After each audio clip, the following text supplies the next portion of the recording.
Hello, and welcome back to Crappy to Happy. It has been a few weeks since I have been on the airwaves. There's a good reason for that, which I'm about to share with you. And interestingly, that makes for the topic of today's episode. Isn't it nice when I can share with you my lessons learned and my real life, and we can all take something out of it, and we can all learn something important, and you don't have to go through the crappy thing yourself because I went through it for you. So this is a win-win-win today.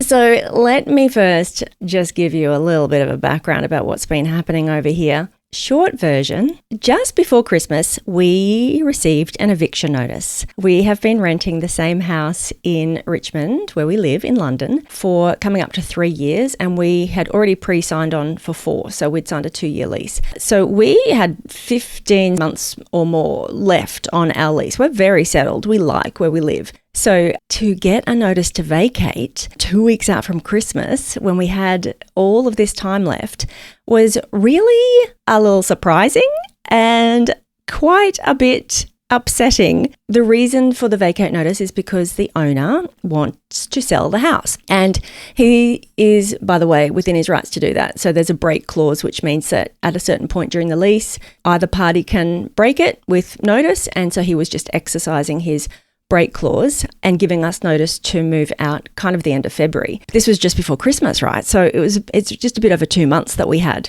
So that was quite devastating. And so I immediately got to work. I put on my steely determination, my optimism, and said, well, if we have to move, I'm going to find somewhere that's even better, and I'm going to really make sure that this is a really positive move. And we started to look at some houses, and short story, there was nothing, and everything cost about £1,000 a month more than we are currently paying, and would be further away from where we are, and we just love our location. So it probably took us about 48 hours to decide that what we really would like to do is to buy the house that we are living in, which sounds extreme, right? That sounds like an extreme reaction to just not have to move. But there's a lot more to it than that, which is not a topic for this conversation, but we've really established a community here where we live. The location's amazing, but we have a really lovely group of neighbours. If you've ever seen some of my posts on Instagram around Christmas, we all have Christmas together. We have parties in the street. We have a WhatsApp group. Everybody gets along really well, and it's not common. It's actually not common in most big cities, but particularly not a big city like London. As well, it is just a really handy location. Everything that we need is literally right on our doorstep. When we thought about the possibility of having to move away from this street and these neighbours, we just were all so depressed at the thought of it. So that brings up a whole lot of stuff though, right? So we're talking about then having to sell our house in Australia in order to buy a house here, which was not my plan. That has never been my plan. And there is something very reassuring about knowing that if things go pear-shaped here in London, we can just pack up and go home anytime we like. I mean, we have a house on the Sunshine Coast in Australia, and that's our home. So to let go of that and to really embed ourselves here financially, like to put our money into a property here, just feels like a much bigger commitment than what I had ever thought we were making, even as we have stayed here longer and as we have really enjoyed being here. We love it here. We know we're going to be here longer than we had first thought, but just psychologically, it's another step to actually buy a house here and to let go of our house at home. So that is not just emotionally a big shift, but it is logistically a bloody nightmare, let me tell you, because then I'm dealing with real estate agents and conveyancers and mortgage brokers, like across 2 countries in different time zones. And just to make things even more complicated, the agent who was selling this house that we are living in, he went away on holidays for 3 weeks and wasn't able to be contacted. So we couldn't actually progress anything to do with buying this house, but we had to make a decision whether we were going to sell ours. And meanwhile, we've got an eviction date looming. So every day we're getting closer to having to be out, and we actually couldn't do anything, make any progress towards even having a conversation about buying,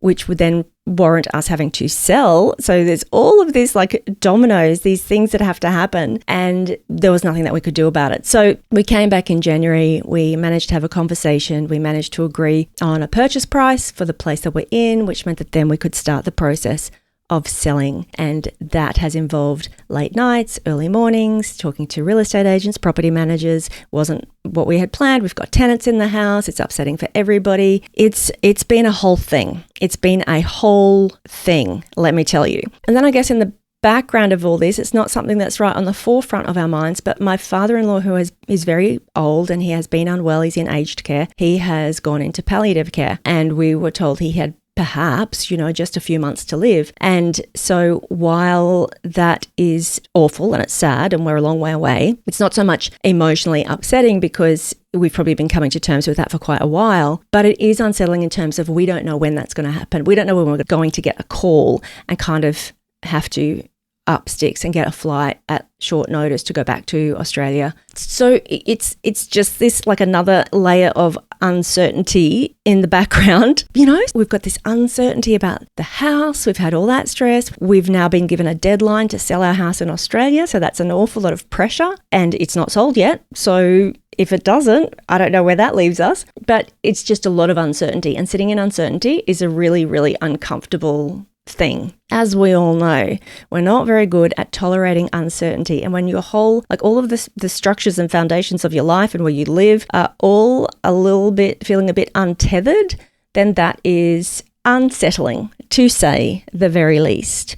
All that aside though, I have had big plans to launch my new version of my Beyond Confident program, which is about cultivating grounded self-trust, self-belief, getting over, the second guessing, the self-doubt, the people-pleasing, the perfectionism, all of those patterns of behavior, and specifically pitching this and targeting this program to small business owners, solopreneurs, self-employed, service providers, coaches, therapists, designers, creatives. Anyway, so that has been in the works. I've been really working hard. I'm really excited about that. And I had set a start date for that program, which I was so determined that I was going to meet. I had people who were interested, committed, they'd paid a deposit, and I have been really determined that that program is going to go ahead as planned. Meanwhile, up until midnight, answering emails, up at 5, taking calls, spending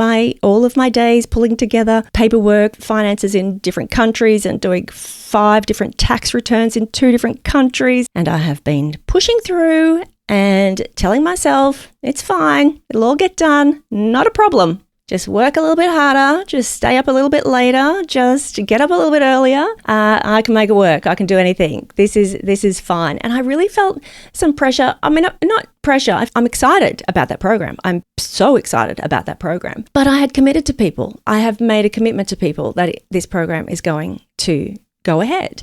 And I know people are really keen to join. And so when I say pressure, I mean, I don't want to let people down. I have had a wait list for that course for 1.5 years, and I have kept on pushing it out because the time wasn't right. I spent last year doing a whole lot of background kind of work in my business, cleaning up systems and the platform that I was on, which meant that this year I was ready to go. Like I am ready to go. And I feel like all I have done is postpone this program. And the last thing I want to do is postpone it again. And I came up with some workarounds. I thought I can open the community and people can engage in the community. Really like strategizing for how I can make this thing still go ahead as planned. And then just this weekend just gone, when I spent the whole weekend feeling unsettled, untethered, like just on edge, wound up about all of this, just the whole lot of it. And then I thought, you know what?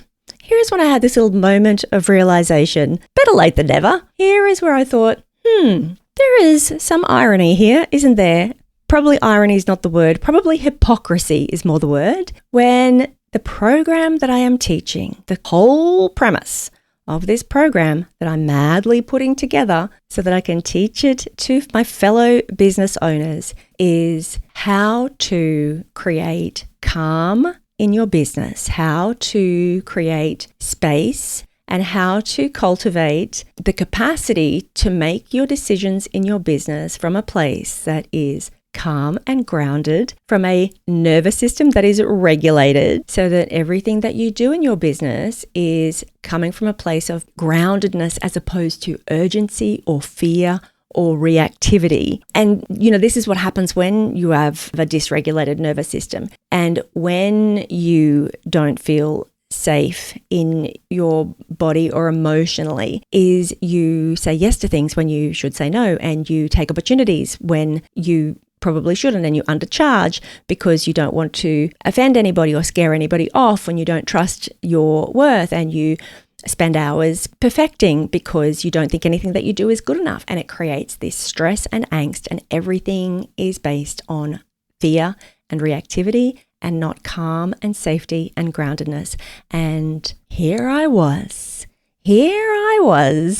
insisting that this program would go ahead if it killed me, and pushing myself to the absolute limits because I really was in complete denial about the reality of my capacity. And I was ignoring all the signals. I have not been getting enough sleep. I've been working from a sense of stress and obligation and not wanting to disappoint people, and from this place of urgency as opposed to strategy. And interestingly enough, last week I was invited to be a guest on Dermot Whelan's podcast, and I will drop the link to that when that episode is released. But before I got on Dermot's podcast, now Dermot's a radio guy from Ireland who's also a mindfulness meditation teacher, and he was on my podcast just last year, you might remember.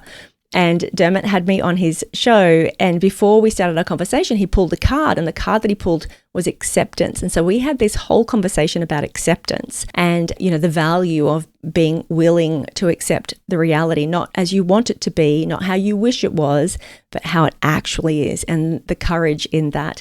And I sat for an hour and talked all about acceptance and why that's so important, and the benefits, and how I use it in my own life. And then I got off that podcast interview and immediately went back to trying to work out how I was going to get my course running starting this week. So my goodness, we are blind to ourselves a lot of the time. And, sometimes you can know something intellectually, and you can even know something emotionally, but you can still be unable to see how your own patterns are playing out in real time. Because when you're in it, and when you are the one, you're trying to make a decision that kind of goes against what your nervous system feels like it wants you to do, it doesn't feel wise and evolved and grounded. It feels like giving up. It feels like making excuses. It feels like disappointing people. It feels like, letting people down, being lazy, being flaky, making excuses. These are all the stories. And so it's the willingness to kind of recognize that that's what's running the show here, and being willing to accept that actually this is your old conditioning showing up, your conditioning to push through and to prove yourself and to not be seen as unprofessional or uncommitted, and making those decisions from that place is in nobody's best interests.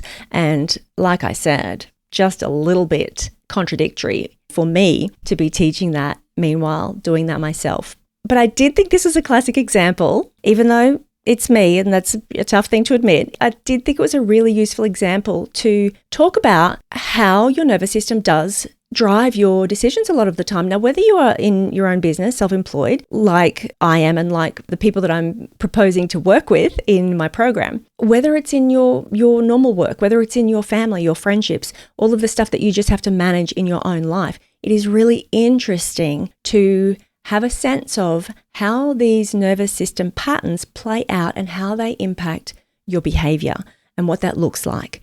And how the things that you do, which, you may even well recognize some of them. You might put both hands up and say, oh yeah, I'm a people pleaser. When you really start to understand how these are nervous system reactions, these are safety behaviors, all designed to help your nervous system feel safe. They are safety strategies, but they're not that helpful or sustainable in the long term. It's useful to start looking at your behaviors and your patterns through this lens, because then it helps you to know what to do about them and to have some strategies and tools for managing those patterns and those reactions, instead of just trying to talk yourself out of it or think yourself out of it, which doesn't work.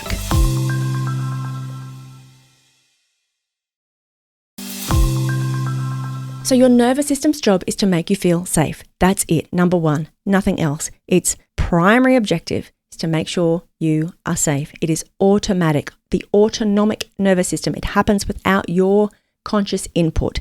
It is just running like your operating system in the background all the time. It is constantly scanning your environment for threat. Doesn't have to be real threat. It's constantly scanning for the perception of threat, what it perceives to be threatening. And this is not just physical danger. It's social threat. It's rejection, emotional threat, relational threat, somebody being mad at you, somebody being let down by you, people being disappointed, thinking you're unreliable, having a bad opinion about you, thinking that you said the wrong thing and that you don't actually know what you're talking about, people losing respect, people not needing you anymore. I could have been concerned that if I took too long with my course, somebody's going to go and buy a different course and I would lose that income, and I'm about to buy a house. So this is the stuff that drives us. And these threats are as real to your nervous system as any physical threat. These social threats, these emotional threats are just as real as any physical danger, because throughout human history, if there was a chance that you were going to be cast out from the tribe, rejected and left alone, you would die. And even in your own family, as a baby, you're born, you rely on the people around you to keep you safe. You learn very quickly. It's not just your primitive, like your genetic coding, your biological coding that has your nervous system operating like this. Then you are born into a family where all of the people around you that care for you and that shape you feed you lots of messages, either directly or indirectly through their behaviours, about what you need to do and how you need to behave and what is acceptable and what gets you approval and what gets you acceptance. So there's layers and layers here. Then you go to school and you learn more, and then you go into the workforce and you learn more, and then you look out into the world and you learn what's acceptable for whether you're male or female, or your race or ethnicity, your gender, sexuality, like all of these things. Like you look out into the world and you learn what is safe and what is not safe and how you need to be and who you need to be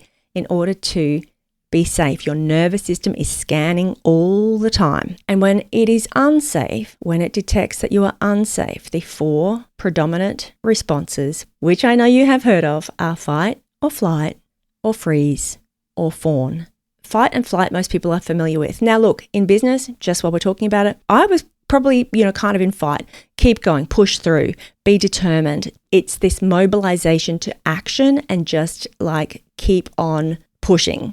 That's kind of the fight response. Now, flight is avoidance. It's the busyness, but it's a bit distracted. Like I'm going to get really busy changing the fonts on my website when I know I have to make a really hard phone call or make a sale or do something that feels a bit scary or post on social media and that feels frightening to me. So flight is this escape sort of behavior, this escape avoidance. Like I'm still busy doing all the things, but I'm just avoiding doing the thing that I know that I need to do.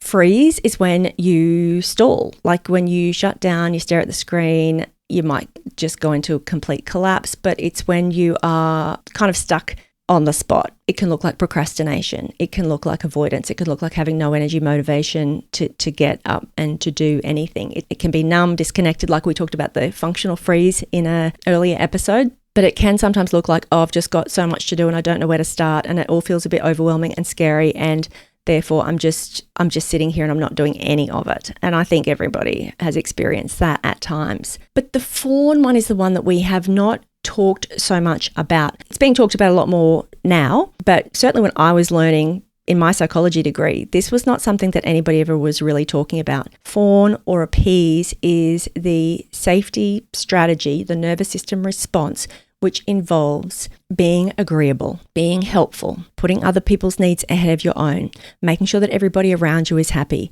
never causing conflict, being the reliable one, being the one who never says no, never letting other people down, always the one who delivers, always the one who goes over and above at your own expense. And this response, just like all the other responses, is not conscious. It's not something you necessarily choose. For a lot of people, the chronic people pleasers, like the lifelong people pleasers, they will tell you this is just who I am. This is just my personality. It's in my nature.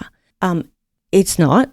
It's a learned behavior. It's a learned response. And it is just like all of the others, it is designed to keep you safe. So when you were growing up, you might have learned that you needed to be the good girl and you needed to be the helpful one and you needed to not cause problems. And that is how you got praise, and that's how you got attention, and that's how you got approval. You might have learned that your value was in how much you could do for other people, how helpful you could be. I mean, there's loads of conditioning, there's loads of messaging around that, but this self-sacrificing, this putting other people's needs ahead of your own and feeling like that is the right thing to do, the only thing to do, the only option, that's very much a fawn response. And so whatever your early experiences were, whatever your family environment was, however you learned this, and for some people, this is created by some really traumatic experiences. Like if you lived in a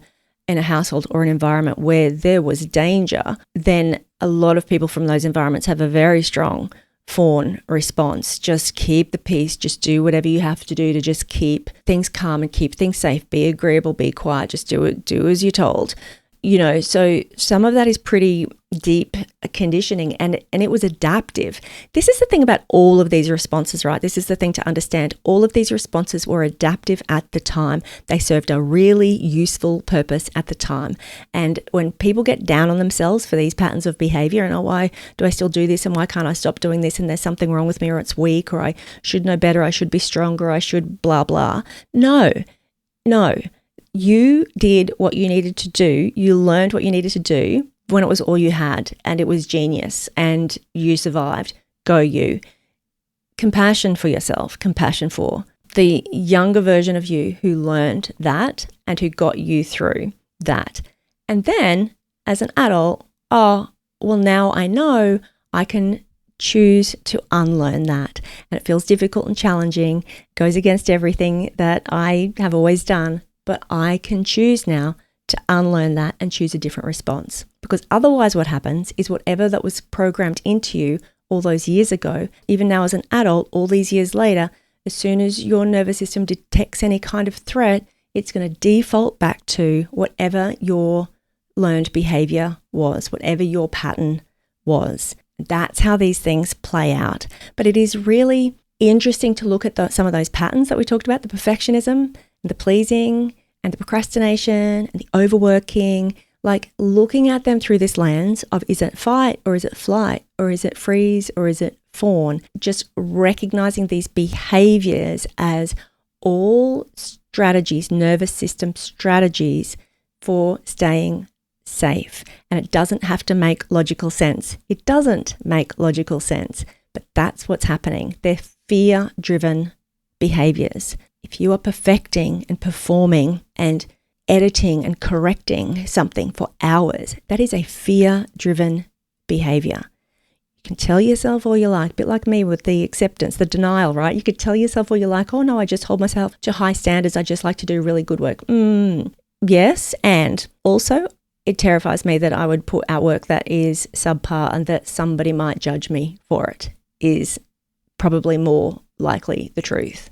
And so getting back to my story, I decided on the weekend, I realized I came to some acceptance that this was ridiculous and that I was pushing myself really to the edge, and remembering too that at any day I could get a call and have to pack up and go to Australia. I'm still dealing with the house stuff, and the reality is that this course was not going to start on the date that I wanted it to start. But the truth of it is, the reason why it took me so long was not just because I'm really excited about that course and I wanted to start. 100% there was a fear of or concern about disappointing people, about people thinking that I'm just making excuses. Like, that was all there, and I had to accept that was part of what the thinking process was. But if I pandered to that, like if I let myself believe all those stories and I let myself continue just pushing, I was just going to push myself right over the edge. And that is the exact opposite of what I'm trying to teach people and encourage people to do. And so this is what I see. This is what I see other people doing. I see people running themselves into the ground, running their nervous systems into the ground, trying to be productive and reliable and be the person who never lets anybody down, and feeling really uncomfortable with saying no and setting boundaries and adjusting their own expectations of themselves. And that's what is so important that we all learn how to do. So if you relate to that, if any of this you can relate to, and you have a pattern of overworking and overgiving and over delivering and maybe feeling exhausted, but telling yourself, I've just got to get through, this is the classic burnout. I've just got to get through this busy period. I've just got to get through this deadline. Then I can relax. And meanwhile, there's no sleep happening, there's no exercise happening, not eating properly. Like, that is the exhaustion funnel. That's how burnout happens. And that is how it happens. And this is a nervous system response that was programmed into you probably before you even had words to understand what was happening. And the key thing here is that you can't think your way out of a nervous system response. You can't positive think your way out. You can't talk yourself out. You can't decide your way out of a nervous system response. What you have to do is the deeper work of self-compassion for a start. You have to do the work of cultivating safety from the inside. And cultivating safety from the inside means even if I let people down, I'm okay. Even if I disappoint people, I'm enough. I cultivate my own safety on the inside, my own self-trust, my own alignment with what is true for me, what my capacity is. I create my safety from the inside so that I am not contorting myself to feel safe by pleasing somebody else, by accommodating some external factor or metric or standard, which is probably not even real. You've made it up in your own head what other people's expectations are. But if you get your safety from pleasing, if you get your safety from assuming what you're doing is going to get other people's approval, if you get your sense of safety from never feeling like you've let somebody down, or never feeling like you've done a bad job, or never opening yourself up to criticism or judgment, then you are driving yourself to a breakdown. You are driven by fear and chaos and inconsistency, and nothing is aligned. Nothing feels true and easy and spacious for you because you're in a constant state of monitoring and reacting, monitoring, looking for the threat, and reacting in ways that you think are going to keep yourself safe, even if it means destroying yourself. So it is okay to disappoint people. It is okay to prioritize your own needs and to be truthful about your capacity. It is okay to adjust your plans and having your circumstances change. It's okay to charge more money. It's okay to set a boundary to say, I can't do that level of work anymore for that fee. That doesn't work for me. It's okay to not always be agreeable. What is not okay is sacrificing yourself for this illusion of safety. And this is emotional healing work. This is nervous system work. This is somatic work. And it is about building that internal safety and self-trust, that internal capacity. Because until you can go head to head, come face to face with that old programming, those old stories, see them for what they are, and have strategies basically to not be driven by those stories and those reactions anymore, to come back to yourself and your center and make your decisions from a place that is calm and grounded, where you are your own safety. Until you can do that, you're just going to keep on reacting, keep on playing out these patterns. Nothing will ever change. You will keep pushing through when you're depleted. You'll keep saying yes when you mean no. You'll keep on compromising your standards. You'll keep on giving more when you're not paid for it. You'll keep on over-delivering, running yourself ragged, sacrificing your own well-being, because there is some part of you that believes that that's what is necessary for you to be worthy and safe and accepted. So I put off the start date of my program only for a few weeks. And as soon as I told the people who had committed to starting my course that that's what I needed to do and that this was the reason why, of course, nobody was mad at me. Nobody was disappointed and said, give me back my money, I'm going somewhere else. In fact, most people's response was, great, I could use the extra few weeks. And that's what happens. Usually that's what happens when you're honest about where you're at. People appreciate the authenticity and people appreciate the breathing space themselves. So that's probably just another thing to consider, when you are sacrificing yourself because you think that you're pleasing somebody else, maybe somebody else could really use the break as well. And I'm not going to say that I didn't feel awfully guilty for having to send that email to push the start date out, but I feel so much lighter since I did. I feel so much more energized again for knowing that I have more space to create the program how I really want it to be, because I want it to be great. And doing that and having that positive experience and getting that positive feedback, I just want to say this too. That is an example of what needs to happen for you to start reprogramming. If you keep on doing things the way that you've always done, you never give yourself the opportunity to have a different experience, to actually let somebody down and have them say, you know what, that's completely fine. You need to tolerate the discomfort of doing something different that feels uncomfortable, feels like you're letting people down, that feels like people are going to judge you. You have to tolerate the discomfort of doing that and allow yourself to have the positive experience. It's to start to reprogram those old stories. The other thing is, if you do get a negative response, if somebody does judge you or criticize you for sticking to your boundaries, well, that's really important lesson too, because that is your golden opportunity to practice your safety from within, to practice knowing that you are enough, that you are okay, that you are worthy, even without that person's approval, that you can tolerate that discomfort as well, because that discomfort is nowhere near the discomfort of continuing to please that person and sacrificing yourself. So I hope that there is something in there that you can take away from my experience. Hasn't been fun, granted, but I hope we can all learn a little lesson from that. And that is the stuff that we will be doing in the new Beyond Confident course. So if you are interested to hear more about it, I'm happy to tell you more about it. I'll put a link in the show notes. You've now got another few weeks and there is still the founding member price because it's a whole brand new program. I didn't, by the way, tell you all that story so I could give you a sales pitch. It just happens to be what is most present and on my mind at the moment. So it seemed relevant. But because it's a whole new program, even though it's sort of got the same name, it is a founding member price because it is very different. This program includes one-on-one calls with me.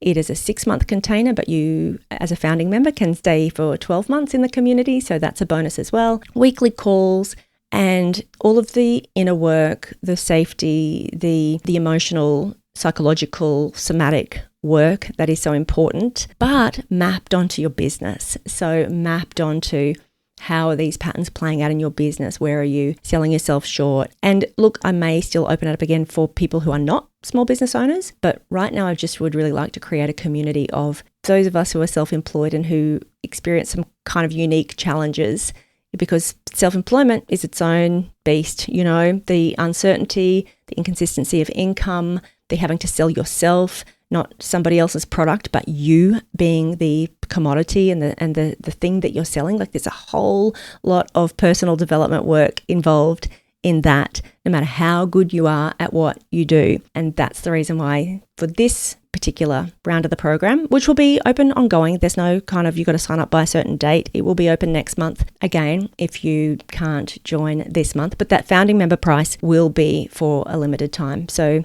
details are in the show notes. Would love to have you. And I'll keep you posted about my living situation. Hopefully I will not end up homeless at the end of all of this. You'll be the first to know if I do. So that is it from me today. Thank you for your patience. I may have to drop these podcasts back to fortnightly, again, in the interest of creating my own space in my life while I am focused on getting this program up and running. And I think it's probably better to do that intentionally than just have these weeks go by when I haven't had the space to put out an episode. Thank you for being here. Appreciate you so much. Can't wait to catch you on the next episode of Crappy to Happy.